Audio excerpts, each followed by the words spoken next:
അപ്പോഴാണ് ജിന്നുകൾ പറയുന്നത്, അയ്യോ ഈ മനുഷ്യൻ മരിച്ചുപോയി ഞങ്ങൾ അറിഞ്ഞില്ലല്ലോ, അതുകൊണ്ട് ഞങ്ങൾക്ക് പണ്ടേ പണി നിർത്തി പോകാമായിരുന്നല്ലോ. അപ്പോഴാണ് അറിയുന്നത്. അപ്പൊ ജിന്നുകൾക്ക് പോലും മനുഷ്യന്റെ മരണത്തെ കുറിച്ചോ അദൃശ്യ ജ്ഞാനങ്ങളെ കുറിച്ചോ അള്ളാഹു നൽകിയിട്ടില്ല. ഈ വൈബാണ്, ഈ വൈബിലെ വിശ്വാസവുമായി ബന്ധപ്പെട്ട അടിസ്ഥാനമായ വിഷയമാണ് ഈ ആയത്തിന്റെ സംക്ഷിപ്തം എന്ന് നമ്മൾ പ്രധാനമായും മനസ്സിലാക്കുന്നത്. അപ്പൊ ദൈവിക ഗുണങ്ങൾ നമുക്കറിയാം. സൃഷ്ടിപ്പ്,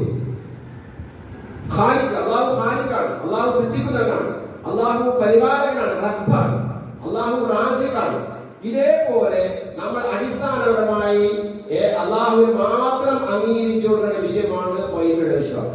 നന്മയും തിന്മയുമായ എല്ലാ കാര്യങ്ങളും അള്ളാഹുവിൽ നിന്നുള്ളതാണ്. അത് മറ്റ് ശക്തികൾക്കോ വ്യക്തികൾക്കോ അല്ലെങ്കിൽ മറ്റേതെങ്കിലും ആളുകൾക്കോ അള്ളാഹു നൽകിയിട്ടില്ല എന്ന് നമ്മുടെ വിശ്വാസത്തിനടുത്താണ്. അത് വിശ്വാസം നഷ്ടപ്പെട്ടു പോകുമ്പോഴാണ് പലപ്പോഴും എന്ത് ചെയ്യുന്നത്, നമ്മുടെ വിശ്വാസത്തിൽ വെള്ളം ചേർത്ത് നമ്മൾ മറ്റു പലതിനെയും ആശ്രയിക്കേണ്ട അവസ്ഥ സംജാതമാകുന്നത്.